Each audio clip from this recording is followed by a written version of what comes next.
Okay, good morning, everybody. How we doing? If you didn't grab a sheet off the back little round table right there when you were walking in, you may want to grab one of those. We're going to dive into chapter 4 of Dare to Discipline this morning. Hopefully we will answer a couple more or address a couple more of your submitted fears, struggles, questions of being parents. Here's one that was turned in. How do I pick my battles? When do I stand firm? When to just pray and trust God? We may come back to that one. But that will hopefully be addressed today. At least one portion of when to pick a battle. And then another one is struggled knowing the line between having to be pretty stern with our kids and being loving as we discipline. We want to be loving with strong-willed kids. We're not sure how to do that in the best way. And so that will be this time. If you were gone last week, I would really encourage you to go back and read chapter 4. If you ever want the questions, on the YouTube channel, these are recorded and on there. Last week I forgot to check the stream, and it's just a picture of the screen the entire time. But that's all right. I look better when it's a picture of the screen anyway. But I would definitely recommend that one. So last time we talked about sort of discipline events and how you have to make sure that there are clear lines drawn. If there is a clear line drawn and your young one steps over that line that is clearly drawn, we talked about how to do a discipline event that's just, you heard what Daddy said, you heard what Mommy said, what did you do? So that it is clear that it is clear what you have asked of them. It's clear that what the violation has been, and now it becomes clear how to address that. That's based on their clearly stepping over what you clearly communicated to be a line you're going to enforce. And a big part of parenting is finding out what lines are we going to draw. We don't enforce lines that haven't been drawn. We don't draw lines we don't plan to enforce. But we enforce the lines that have been drawn. And we're going to talk some more about why that's good today. Let's pray, and then we will draw or keep going there. Father, thank you for our children and for the awesome privilege yet responsibility of raising them. Just pray you would use this time to further equip us as parents to do a good job raising them. Lord, and we pray that in Jesus' name. Amen. All right, we'll dive right in. What else? Anything else we talked about last time that for someone who wasn't here would have been something worth not missing before we dive in? If not, find page 55 in this book. First question, what are the two messages that parents should want to convey to their preschool age children? According to Dobson, what are the two important messages your preschooler should want them to know?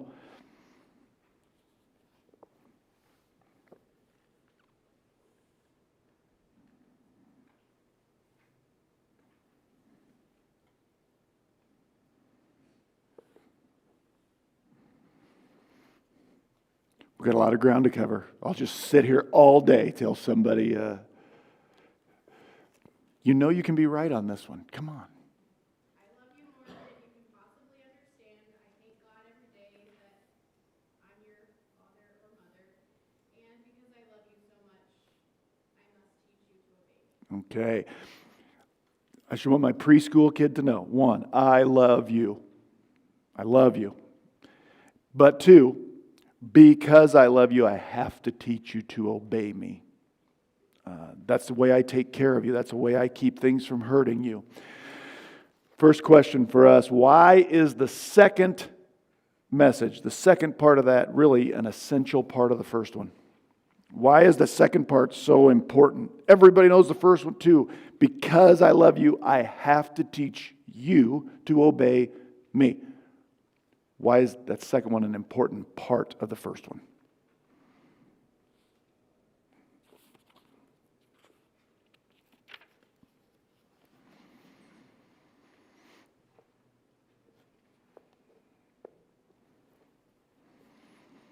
Why is teaching your child she must obey you an important part of loving her?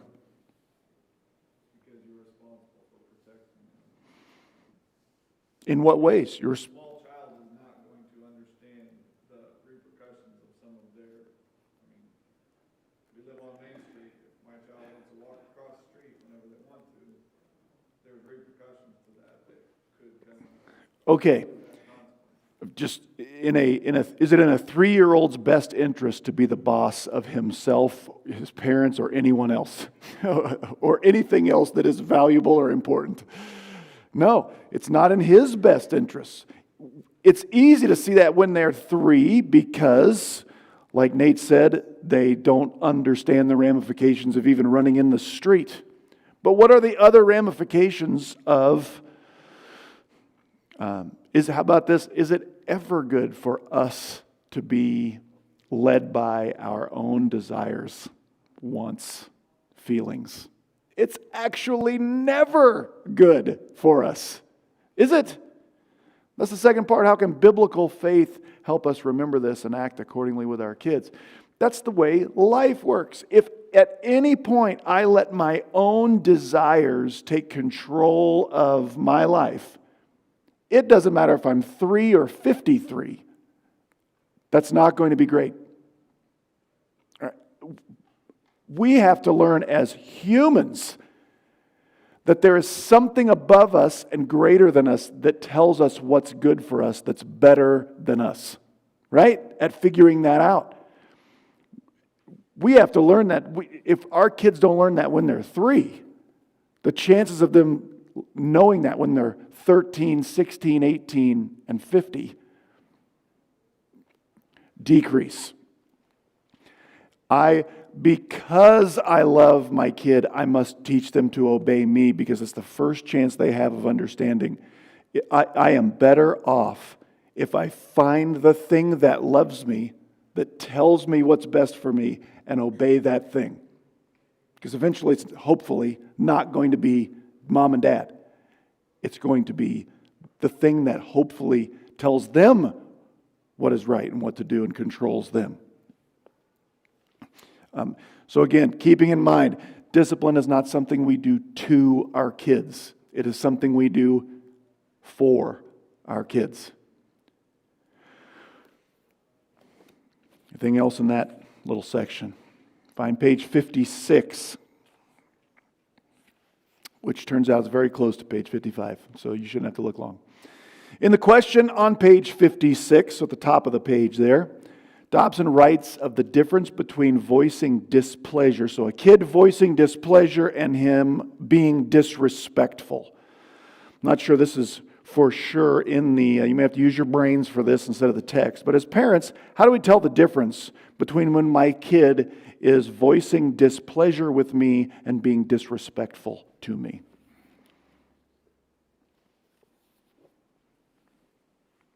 Not that any of you have experienced this as parents, but how do you tell the difference?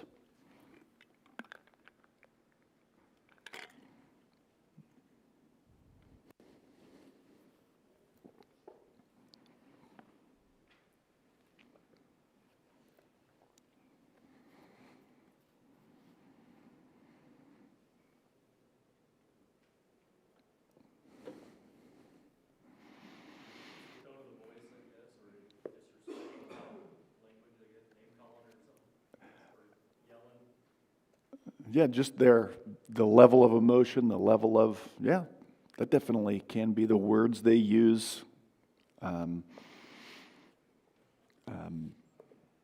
Why, letter B, why is it important? Or is it? He says it is. Why, if it is, why is it important to punish disrespect of parents.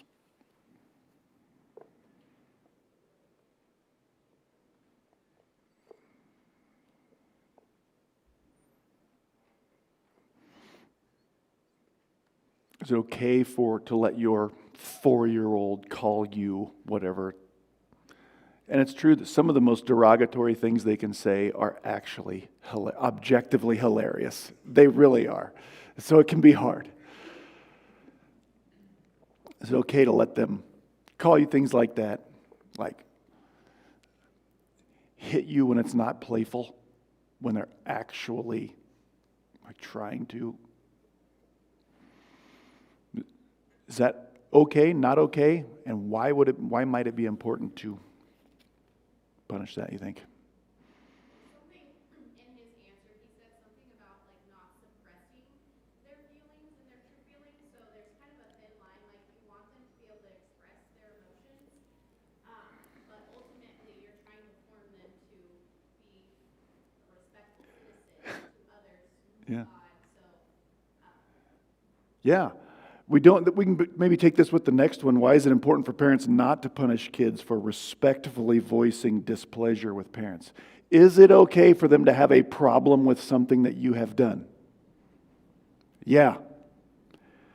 So where is that? Where is that thin line? How do we go about encouraging, or having an environment where kids can share what they are feeling without crossing over into the disrespect? How do we do that? Why is it important that be communicated? What do you think?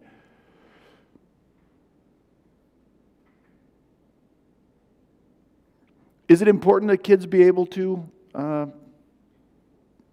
share with you that they are displeased with you? Why would that be? Why is that good?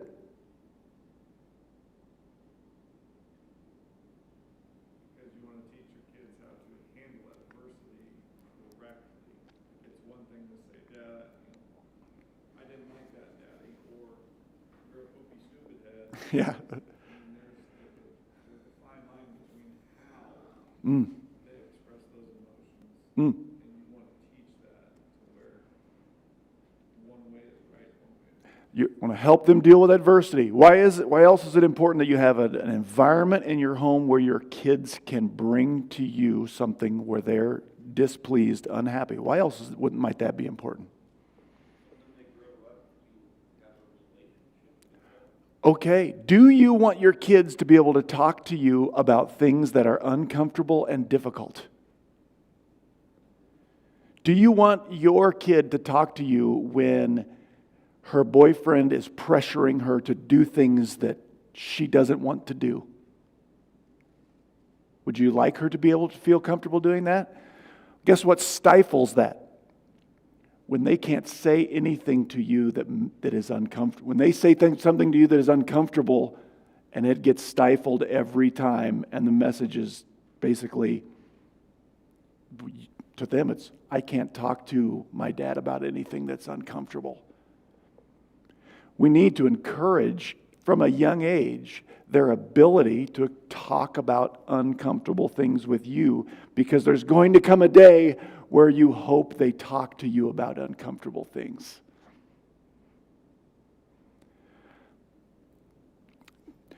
And so the line that we all kind of know is there's a fine line here. The line is, also, we as parents, we want to talk about the behavior that we would like to correct, not the fact that every time you are just like this, right? It's not you as a human that I disapprove of. It's just the behavior. And they should be able to talk to me about the same thing.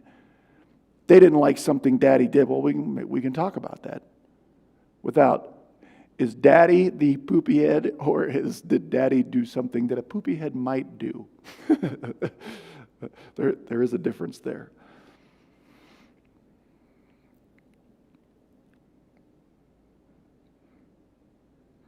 Yeah, we won't spend much time on this one. 3, you think a child should be required to say please and thank you around the house? He talked about this.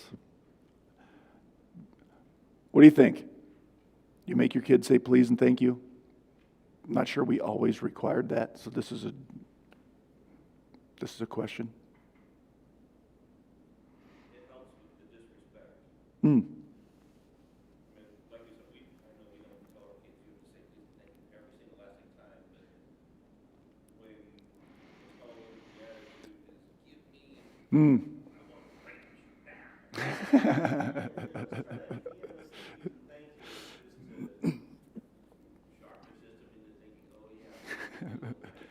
Hmm. Yeah. Help shape respect, for sure. Appreciation. I like that. We'll go on because there's probably better things here. So, in the answer on page 59,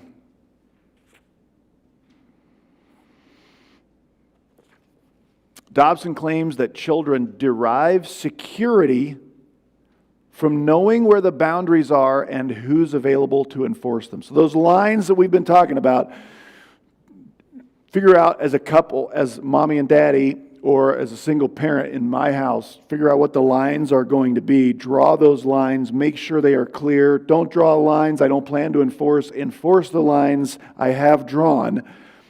He says children derive security from knowing where the boundaries are and who's available to enforce them. What makes that true?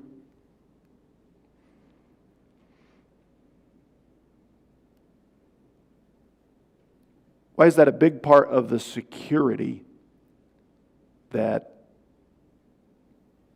we want our kids to have?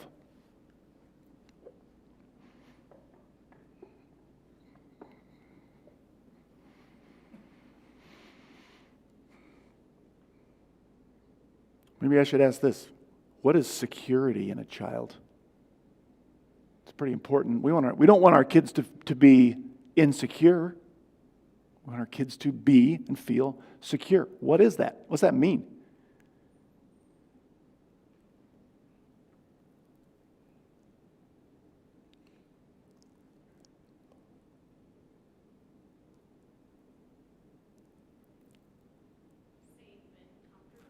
Safe and comfortable with what? If I'm insecure, I'm not safe and I'm not comfortable with what? With me. So security in who I am. Having clearly drawn lines, I'm a youngster in my home, I know what the rules are, they're clearly drawn. How does that help me be secure with me? And we'll step on the next question too. If I don't have clear lines drawn or I don't enforce them clearly, how does that make me as a youngster actually insecure about me?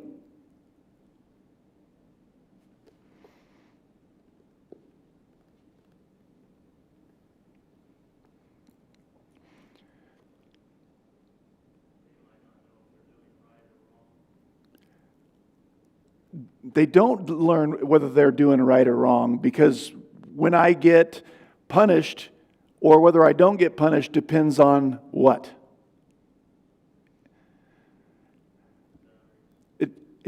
And if they're not clearly drawn, it just, whether or not dad's having a good day, whether or not mom's having a bad day, that's when I get punished or when I don't get punished. But really the kid doesn't learn there's something wrong with dad. There's something wrong with mom. That's why I'm getting this today. What do they think? There's something wrong with me. I don't know how to behave to keep my dad from going, because I never know. That makes the child insecure because they don't know how to act to either avoid or earn discipline. They don't know where the lines are. When our lines are clearly drawn, a kid can learn, I am free to be me. Goofy, silly, right? Serious, artsy, whatever, whoever they are, they just know within these boundaries, I can be me. And there's not going to be repercussions. And then the more I express me, I learn how and where to express me. and I don't ever get punished for that. That's where the personal security comes from, because they get acceptance just from being them. And if we're doing this perfectly, and we won't, the only thing that gets punished is when I do a behavior that I already knew crossed some sort of boundary. Does that make sense? Like, we don't want our kids to be insecure, fearful, right? This is why, again, discipline's not something you do to your kid, it's something you do for your kid. It's not in their best interest to be in charge. First question of the day. And now their security really does get derived from being accepted as being them. But they need to know where the boundaries are, so they know what is punishable and what is not. They feel safe because mom and dad are in control. They're in control of themselves, but they're in control of my little world. I will be safe here.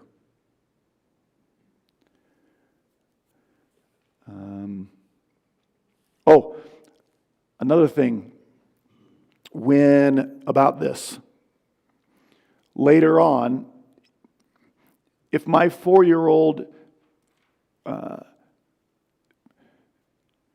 controls his environment with his emotions, right? My 2-year-old controls her parents with her emotions, and we just react to whatever their mood is in. What's going to happen when they go to school?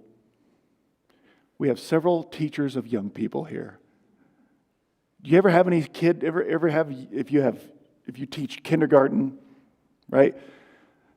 The kid walks in and they are used to getting their own way and controlling the class, controlling things with their emotion. Can you tell that when that kid walks in?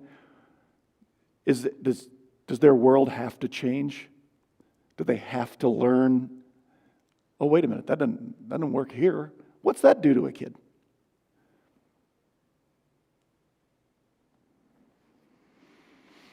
Well, I will say it's very hard for them to learn how to know that it's not all about them, because a lot of times we're working on it at school, but then they go right home and it's the opposite. They get what they want, so it is very hard for them.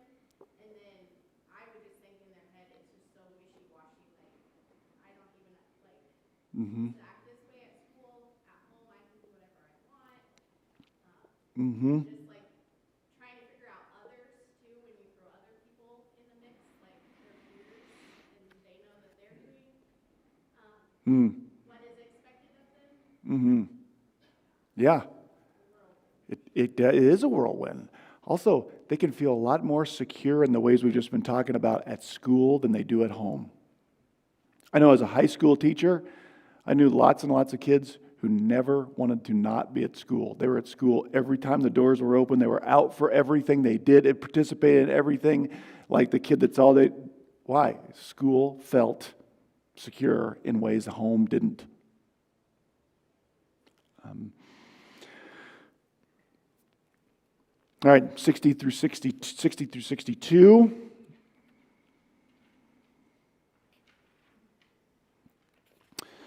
Dobson discusses spankings and any correlation between spankings and learning to be a violent person. We've talked about this some last week, but under what conditions might spanking a child make violent behavior from that child more likely in the future? So, is it possible that physical, corporal punishment, spankings, and the like, is it possible that that could make a child more prone to being violent later? The answer to that is yes. But why? What's the discipline like that would make a child more likely to be violent in the future? If when the physical punishment comes is when dad has finally had it, flies into a rage, wails on his kid, why would that child be more likely to use violence later?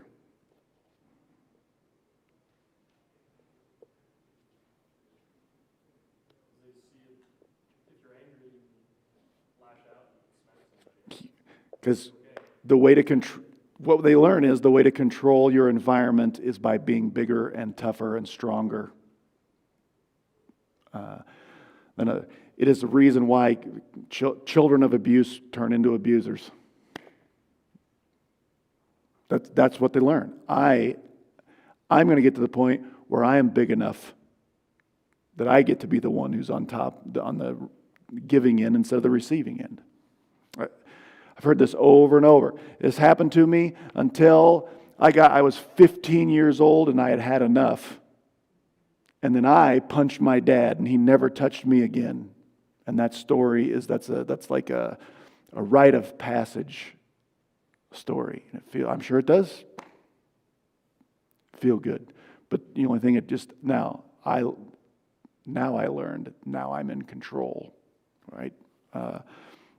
I don't want my daughter marrying that guy.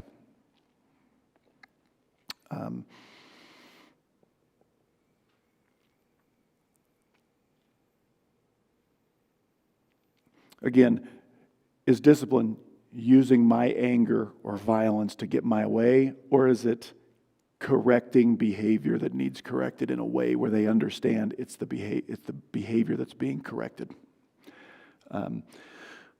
B, what arguments does Dobson make that refutes the idea of a correlation between spanking a child and his future violent behavior?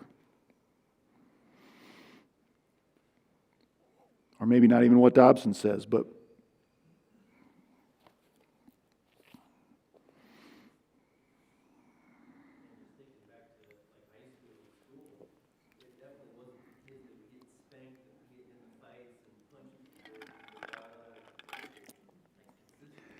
yes.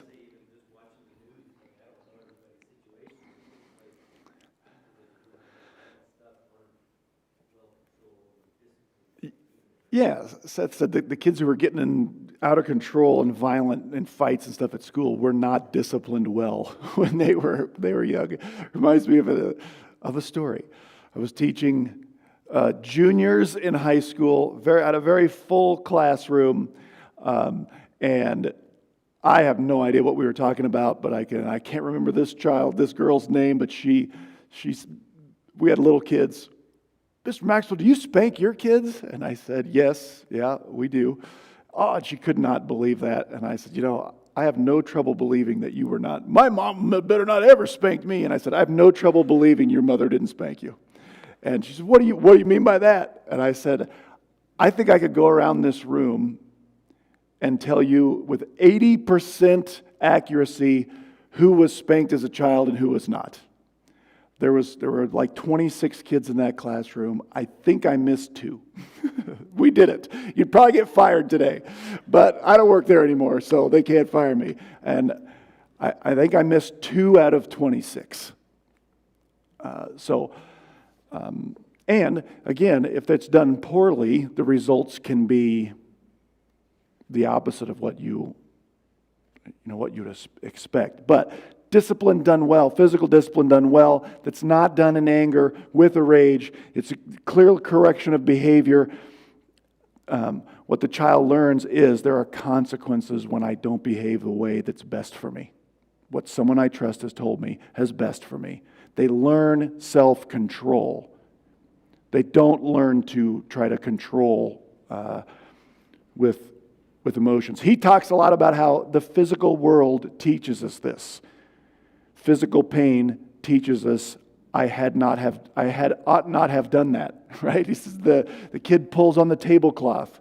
Well, when the vase of flowers falls off and clocks him in the face, what does he learn? Well, that was dumb, right?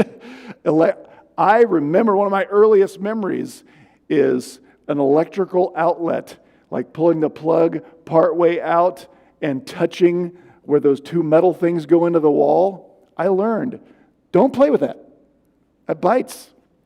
I was behind the recliner in our living room. Still remember that.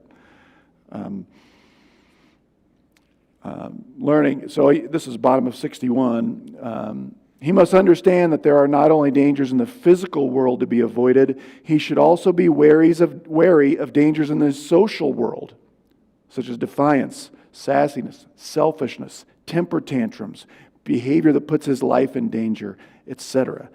Minor pain that's associated with that deliberate misbehavior tends to inhibit it. Number 6, if parents chooses never, let me try that again. If a parent chooses never to spank their children, what sort of alternative must be found and why?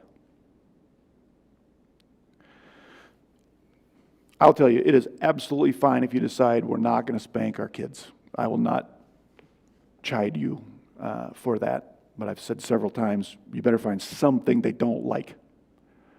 What kinds of things?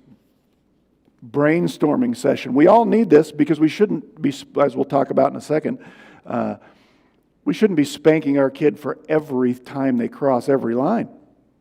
So, what other things work? Go.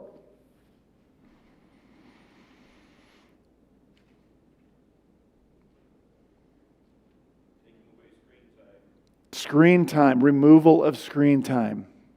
That's a good one. Time out.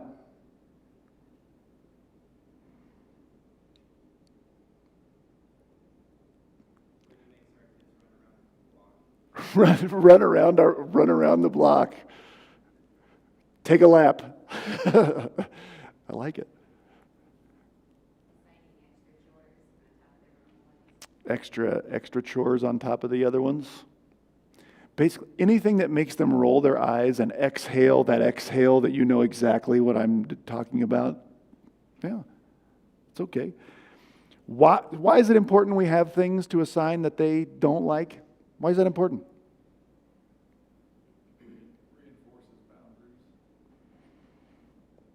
Yeah, it's negative reinforcement for negative behavior.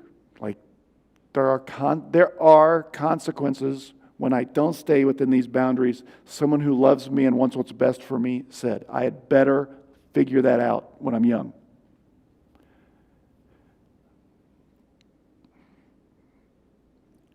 Personal preference here, number 7. Do you think spankings, if you think they should be done at all, do you think spanking should be done with the hand or with another object of reasonable size? And like if it's a chainsaw, we probably shouldn't. Right? No medieval torture instruments. I think there are arguments in either direction here. Thoughts on this one? But I don't think there's a right or wrong answer. He even says I don't have strong feelings about this. I'm with him on that. What do you think? I kind of thought the hand because it's just like instant, like you can have it right there instead of having to go get something. But when he said something about like some people think like having a neutral object is good because your hand is also used for love. Mm-hmm. It kind of changed my perspective. Will I actually change? I don't know about that, but Yeah. Having a neutral object. Some people say, the other side of that is more abusive than your loving hand because I am doing this because I do love you. But what else advantages or disadvantages to either one? The neutral object does give the opportunity for you as a parent to think a little bit while you are going to get. So sometimes, depending upon especially the personality of the discipliner, it might be good for me to take some time to go find the spoon in our house, to think about what I am going to do, why I am doing it, and how I should do this. So maybe the non-instant part might be better. Rachel's stepdad had a little paddle he called the hearing aid. And so he could ask, hey, should I go get the hearing aid? Or things like this. Our pastor had one he named Walter, as we'll talk about in a minute. So if they were in public sometime, he could say, when we get home, maybe we should talk to Walter about this.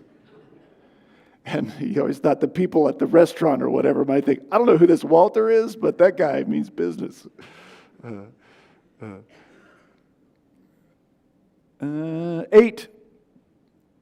At what age would spankings begin to be appropriate for a child? This is page 65, and what I'm looking for here is what is the numbered age, like the physical age that Dobson gives, but what's the guideline behind that?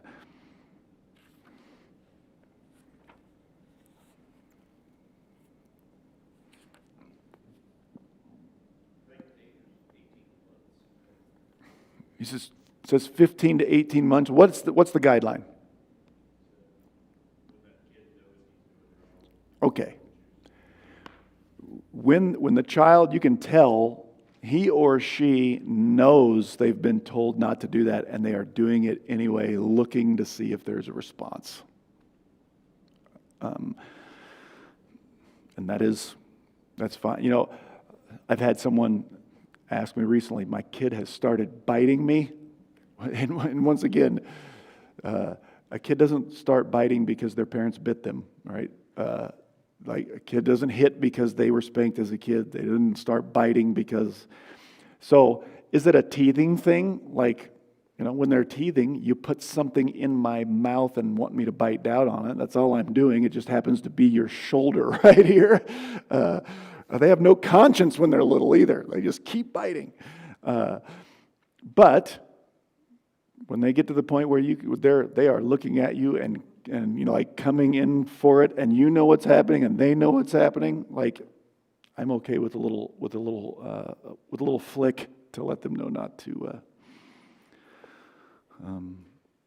do that. Yeah, but at the age when you can tell they know they have been told not to do this, and you can kind of tell they're doing it because they've been told or in spite of. Here's another, I would say, argument for the corporal punishment here. They do not understand. They're not going to stay in the timeout chair. They don't. When at that very young age, I'm not sure what else you do that works. You can't reason with them. They don't have skills of reasoning.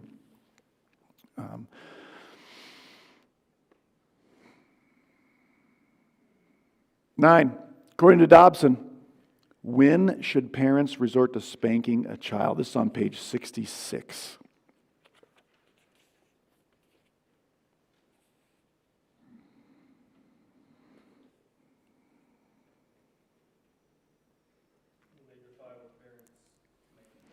It is when it is open defiance.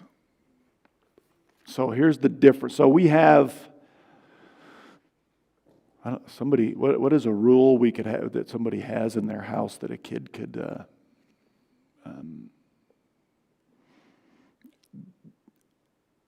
there's a difference between I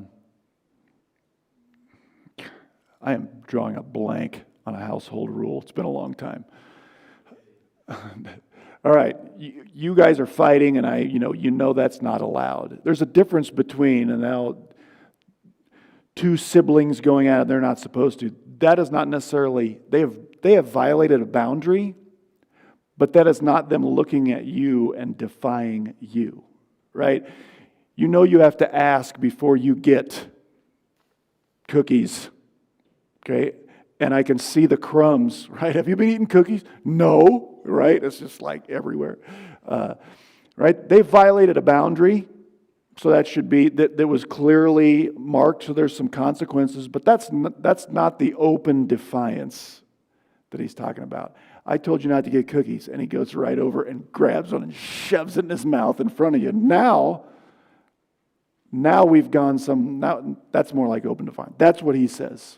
Again, like we talked about last time, being on the same page in these things is more important than figuring out exactly what the perfect line is, and it's probably different for each kid. At the risk of embarrassing one of my children who may happen to be here, we had one child that that if I looked at and told him or her sternly no, right, that she had done something wrong, that just destroyed Adelaide, right? And and said you had to put him in a headlock. So that's different too. You just, right, want something that they really don't like, that hurts. Matt,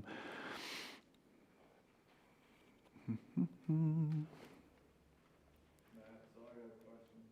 Yes.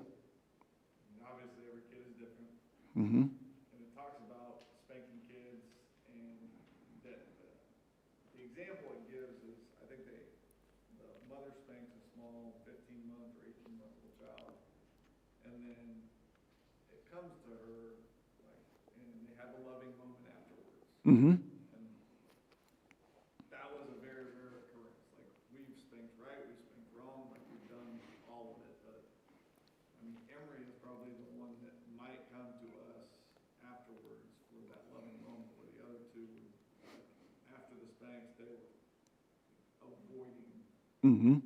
So, like, I guess my question would be, how do you, is it just throughout the day? I mean, how are you trying to reinforce that Mm. love when, after a spank, they are avoiding? Yeah. They wanna- Yeah, we talk. You try to, you try to teach, you try to explain why, but Mm-hmm. still, they will Yeah. be pleased and try to avoid mommy or daddy. Yeah.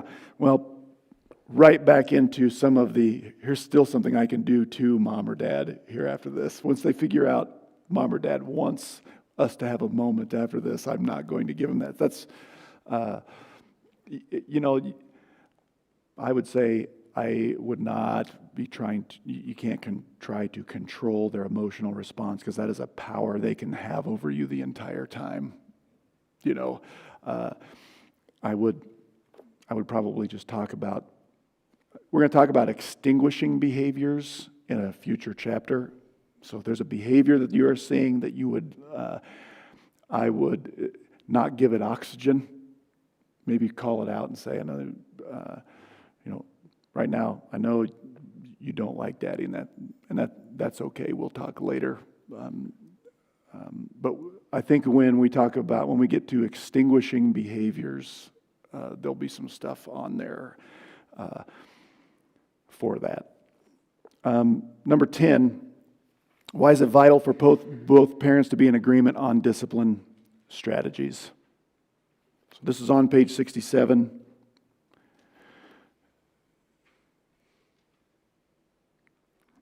Why is it important that you guys are on the same page in discipline strategies, what we actually are going to do if our kids violate these things? Why is that important?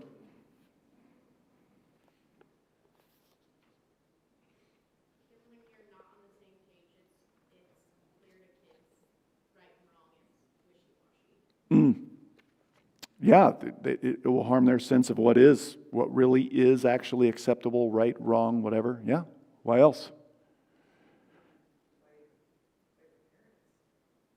Play parents off of it. So he talks about, is it okay to disagree and argue about these things as parents? Yes. Is it okay to disagree and argue about these things in front of your kids?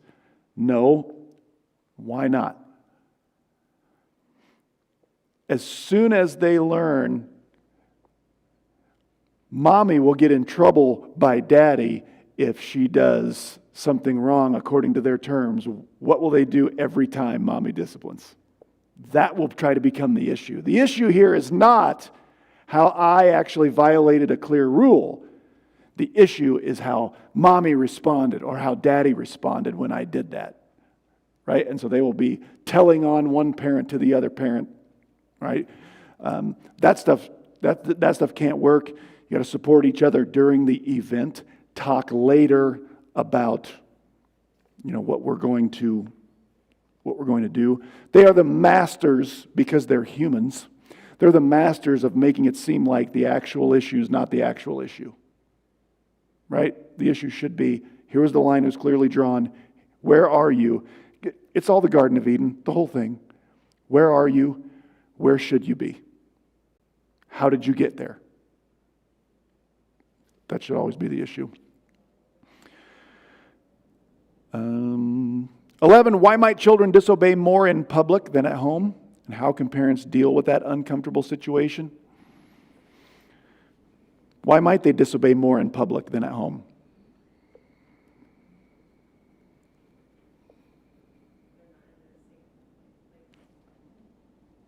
They're not in their safe space. Why else?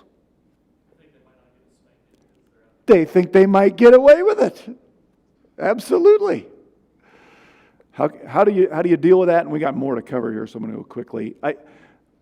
On page 68, the rules, the boundaries need to be the rules and the boundaries wherever you are, even if you may not be able to take care of it at exactly that time. You got to go do this and you do things privately. The Walter thing is funny, but maybe we should talk to Walter when we get home. Not a terrible idea, but that's good. On page 70, Dobson discusses how long to allow children to cry following a painful disciplinary event. I'm just going to summarize this. There comes a point where, whether it's screen time, spanking, timeout, whatever it is, before long, those tears are not because of the pain. They are a way to punish mom or dad for having the audacity to discipline them. And it's important to understand that's what that is. And not reinforce. If you don't want that, you don't reinforce it. I mean, they don't get what they want out of it. They can't. Or you've trained it. B, how might this be applied to older children who are disciplined in non-physical ways, like having privileges removed? Do teenagers ever try to emotionally bully their parents if something happens to them they don't like? Yes. Now I am punishing you for punishing me by being mean, by being snotty, by being whatever. Again, if it works, it will continue to happen. More on that. And I think the next chapter, so we're going to move on. According to pages 71, 72, what factors cause disciplinary measures to be ineffective? These are numbered.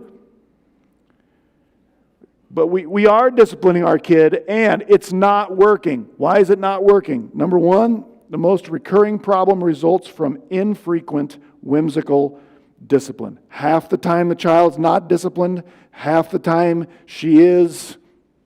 And so, right? And that they realize, well, I'm willing to roll the dice here. Dad seems like he's in a good mood. This probably won't be punished. Playing the odds. 2, the child may be more strong-willed than the parent, and they both know it. Man, I do remember when we first read this and Rachel started using this, our kids, it was a battle for her.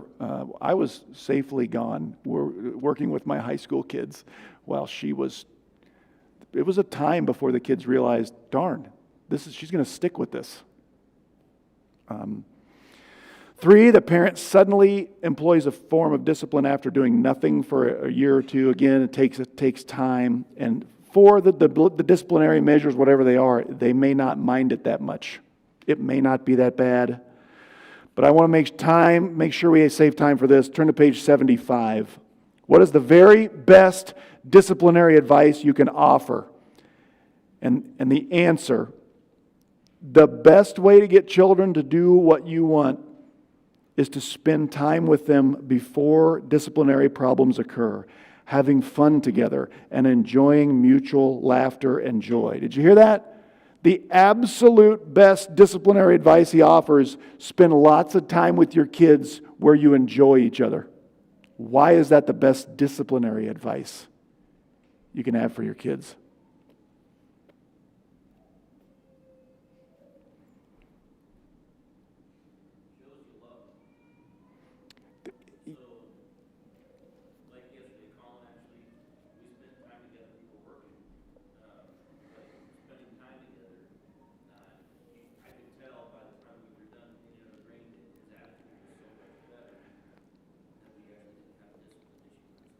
Yeah, If the only time they're around me, if I'm all mean all the time, what good is that going to do? Before long, they just resent me. But if there are times where it is joy and it is fun, they don't want. And this is all the way through. High school kids figure this out. Like, you don't want me to turn into the Hulkster, right? You don't want the Hulk to come out. You want the nice Mr. Maxwell. It's great. As long as we do what he wants, this isn't such a bad place to be. That's a big part of parenting too.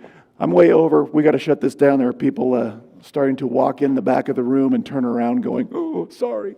So, all right. Class dismissed. Next chapter for next